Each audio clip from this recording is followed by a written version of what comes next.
Now, after what seems like an eternity, the race for the White House is taking its final turn in the United States. The home straight in sight, with the election day on November the 3rd looming large.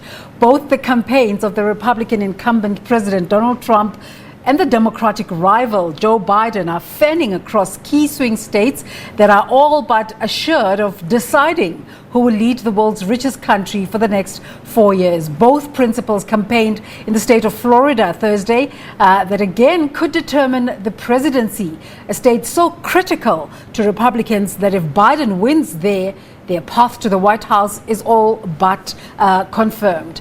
Let's now, watching developments for us in the United States, is our correspondent Sherwin Bryce-Pease. But before we speak to him, let's take a look at this piece. Ladies and gentlemen, the heart and soul of this country is at stake. Right here in Florida. It's up to you. You hold the key. If Florida goes blue, it's over. I'm thrilled to be here in our home state, Florida. I love this state and I love the people of this state.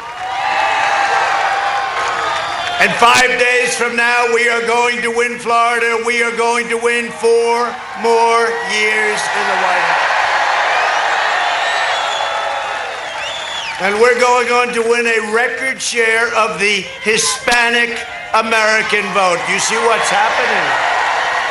Oh, they're very concerned back there. The fake news, they are so concerned. Donald Trump refuses to listen to science. And we shouldn't be politicizing the race for a vaccine. We should be planning for its safe use and free and equitable distribution, providing PPE for national standards for schools, businesses to open safely. I laid out a plan back in May how to do that.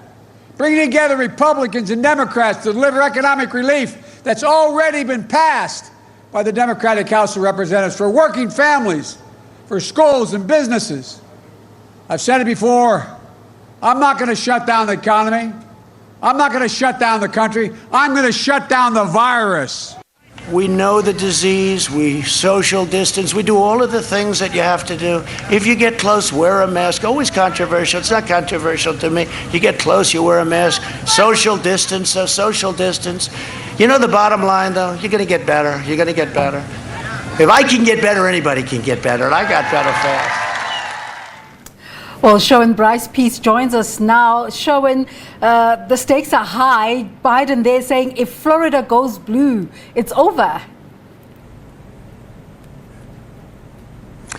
Yeah, and so the big focus, Desiree, is on those very critical swing states around these United States. You know, we see national polling giving Biden a 10-point lead. Some are even giving him a 14-point lead. But that matters less than being able to get a collection of swing states together to get to the critical number of 270 electoral college votes that essentially determines who becomes president of the United States. And we don't need to look too far back in the distance for a very pertinent example. Just ask Hillary Clinton, who won the popular vote in 2016 but lost the election. And so you're seeing a big focus on states like Florida, where both campaign principals spent a Thursday campaigning. You also have seen a top Democratic surrogate to Barack Obama spending a lot of time in this critical swing state. The president today will be in Michigan, Minnesota, Wisconsin. Of course, those are also very critical swing states in the Midwestern regions of the United States, essentially what determined Donald Trump's victory in 2016. Biden will be in Minnesota, Wisconsin, but also going to Iowa. Iowa is a state that tends to lean Republican. Donald Trump won it in 2016, but Biden in there with a shot, spending time in this, really trying to make this region a blue wave. We also seeing VP Democratic nominee Kamala Harris spending time in Texas today. Why is Texas in play? Because it's essentially, in terms of the polling, a dead heat. And remember, Desiree, Texas has not voted for a Democratic nominee since 1976. So this is traditional red country, GOP country. But Democrats feel they're in touch there. They have a chance there. And so they're spending money there. You know, I spoke to a pollster yesterday from the third largest largest marketing research company in the world, Ipsos. Her name is Mallory Newell. She's a public affairs director at Ipsos. And we talked about the swing states of Arizona and Florida, but largely about why the focus is so much on these swing states. Let's listen to what she had to say. This is not a national race. This is a race to be won in the states. That's exactly right, and that's important to remember. Now, in many of the battleground states that we're tracking in, we're seeing a very tight race in Arizona, as you mentioned, in Florida, and in North Carolina. Those are three states that are really too close to call right now. Arizona, one of the factors I think we're seeing at play here is really a demographic shift over time. Earlier this year, Pew Research Center released some research about the changing demographics in this country and how there are basically fewer white people making up an electorate and more people of color in places like Arizona. That's particularly the case. There are more Hispanic voters and less white voters. So we're seeing a demographic shift, which is also sort of coupled with a shift in partisan affiliation. And, you know, those three Sunbelt states that I mentioned are, I think, really going to be key to who wins the White House next week. Sherwin, the coronavirus outbreak. So just a reminder, Desiree, that... It's okay, go on. I was just going to say, just a reminder to our viewers that, you know, we don't talk about voters in New York or California because you kind of know how those states are going to vote. They tend to go for the Democratic presidential nominee, or you're not going to hear about Kansas or too much about Montana because those tend to lean Republican. So the reason we focus on these swing states is because that's what's going to determine who wins the Electoral College and in so doing the White House. Desiree? Absolutely. I was just saying that the coronavirus outbreak continues to be the main issue in this election. What's the latest on that front? You saw Donald Trump talking in that little clip we played before you came to me. He was talking essentially to hundreds of his supporters in Florida, talking about how he doesn't have a problem with social distancing and if you're close you should wear a mask. He was talking to a crowd of hundreds of people that were not socially distanced and were not wearing masks in those pens where they populate his rallies. So the contradiction and the hypocrisy is really pretty much in your face. Overnight, Desiree, on Thursday, the United States hit a new record of over 91,000 new coronavirus cases, over 1,000 deaths, and we are now averaging above 77,000 cases a day and close on 1,000 deaths per day. 230,000 Americans have lost their lives. We're at about over 9 million cases in this country. So the disparity between what you're hearing and seeing from the Democratic nominee, Joe Biden, and what you're hearing from President Trump are two worlds that will not meet. The two are not on the same page as it comes down to the response to the coronavirus pandemic. Anthony Fauci, the top epidemiologist in this country, has warned that a vaccine will not probably be available this year, probably early next year only. He has constantly been saying, this has been the Fauci drumbeat, that this country is on the wrong trajectory, but you would not believe that if you were listening to the President of the United States. His closing message in this campaign is that we are turning the corner, that a vaccine will be available soon, and that, you know, he uses his own example, his own contraction of coronavirus as an example of how you'll be okay if you contract this virus, that it's not essentially a very big deal. But you can't really tell that to the 230,000 Americans and their families who have perished or have lost loved ones since this virus appeared in this country in late January. Yeah.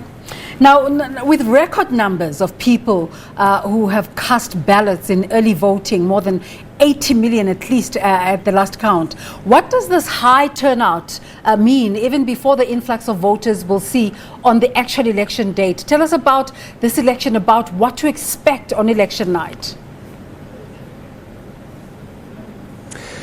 There's great enthusiasm, whether you're a Democrat or a Republican in this election. People are turning out in droves. A, because there's a pandemic, so you're seeing a huge drive in terms of early voting, mail-in ballots, absentee ballots, which the president, of course, has been trying to cast aspersions on. His concern here is that if there is a high turnout in the election, that tends to favor Democrats in a presidential race. Of course, we are still going to see record numbers. The expectation here is that the total number of voters in this election will exceed the 138 million people who turned out in 2016.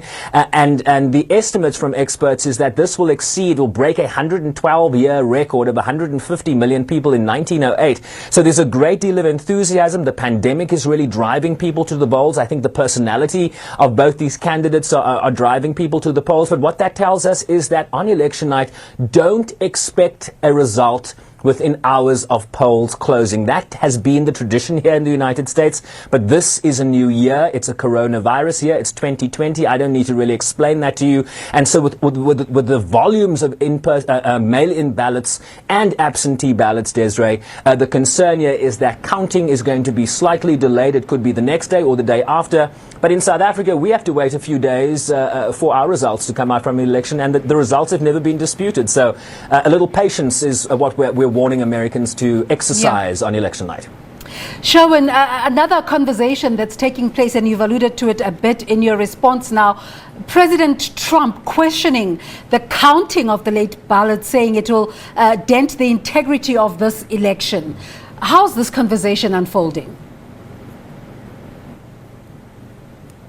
Well, if you're a Trump supporter, you believe what the president says, right? And so a majority of his supporters, Desiree, are opting rather than to mail in their ballots because of the aspersions that he's cast on the integrity of that process.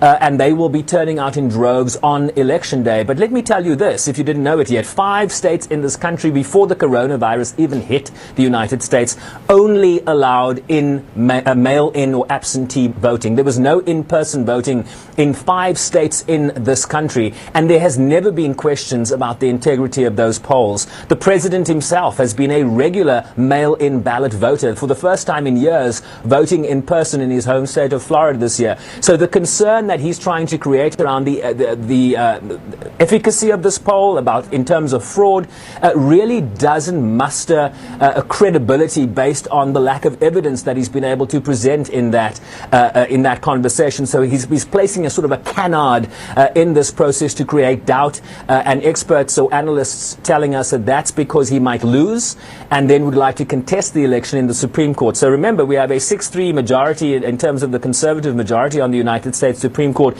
which could favor the Republican incumbent if there were to be a contested election. So if you're a Democrat, you want to see a huge turnout on election day. You want to see huge turnout in terms of absentee and mail-in ballots so that there are no questions as to who wins. If it's a close race, we might have the courts weighing in terms of who wins this election, Desiree.